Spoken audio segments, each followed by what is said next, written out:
The Poco F1 and Redmi Note 6 Pro aren't natural competitors. They're far from it. The Poco F1 is a great value for money flagship smartphone that puts it not too far away from the Note 6 Pro in terms of pricing. But with the Note 6 Pro improving on the Note 5 Pro, which already was a good camera phone, it remains to be seen just how much better of a camera you can get for the extra money spent. This is Sandeep from RevAtlas. Here's a comparison between the Poco F1 and Redmi Note 6 Pro cameras. The hardware on both these phones are very similar on paper.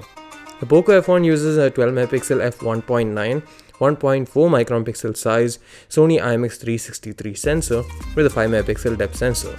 The Note 6 Pro has a very similar sounding 12MP sensor with the same f1.9 aperture and 1.4 micron pixel size, but uses a Samsung sensor instead. There was some confusion earlier as the phone showed Samsung sensor in its software, while some official tweets showed Sony IMX486, but at the end it's a Samsung. Nonetheless, regardless of the hardware used, in the end it's the end result that makes the difference.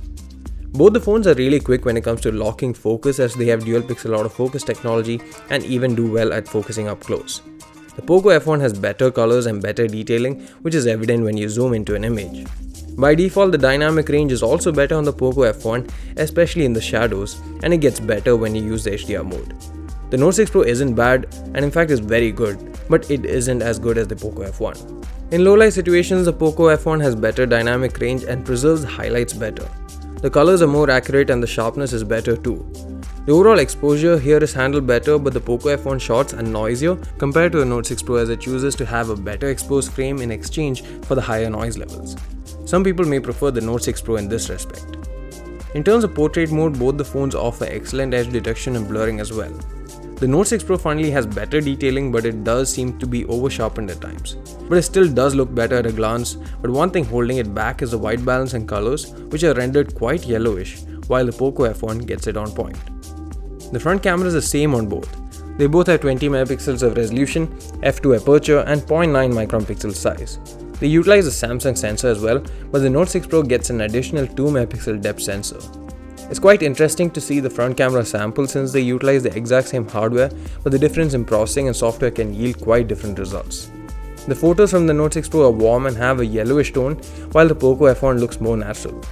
Note 6 Pro photos don't seem to add much sharpening to the photos in processing, but the Poco F1 shots almost seem over-sharpened.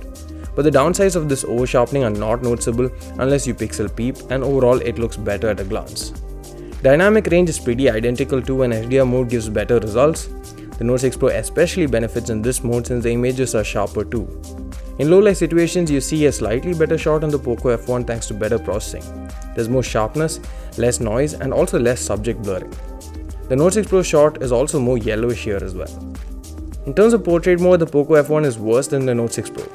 Although the 2MP depth sensor might not seem like much, it actually does help get the edge detection on point and also applies a better blur around complex regions such as the ears.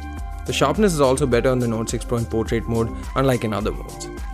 The rear-facing cameras on both the phones record 1080p videos with EIS at 30fps. Quality is very similar, but the Poco F1 videos have slightly better detail and bitrate with more contrast, while the Note 6 Pro is a tad bit lesser detailed and flatter.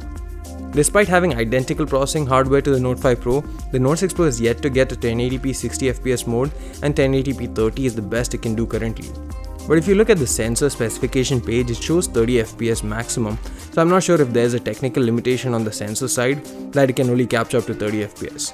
But if the sensor does support it, a software update should bring the 60fps mode as well. Poco F1 can record 4K 30fps videos as well, but it lacks EIS in this mode, even though the hardware is powerful enough to support. The video in 4K mode is more saturated as well, and you'll need to use a tripod, gimbal or some stabilizer for good looking footage, but the bitrate, detail and sharpness are much better.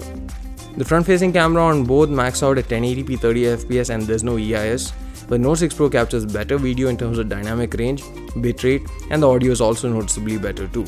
Hey guys, this is Sandeep from RevAtlas, and this is the front-facing camera on the Redmi Note 6 Pro, capturing 1080p 30fps videos. Let me know what you guys think about the overall sharpness, the dynamic range, the how well it's picking my voice in this particular scenario as well, and the stabilization.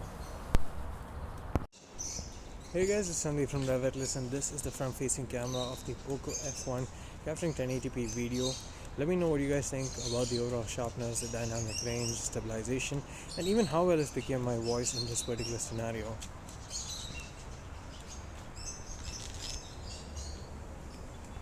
but we really wish that both these phones get EIS on the front-facing camera as well. Overall, it seems like the Poco F1 is definitely the better camera phone among the two. But the Note 6 Pro is not too far behind, and in fact it has better front-facing camera video, better front portraits, and also does really well compared to the overall price range that the Poco F1 is priced at. If you're looking for a good camera phone but aren't willing to invest all that much and get a Poco F1, I think the Note 6 Pro is still a good option for those of you who want a good camera phone overall. Thanks for watching this video. See you again in the next one.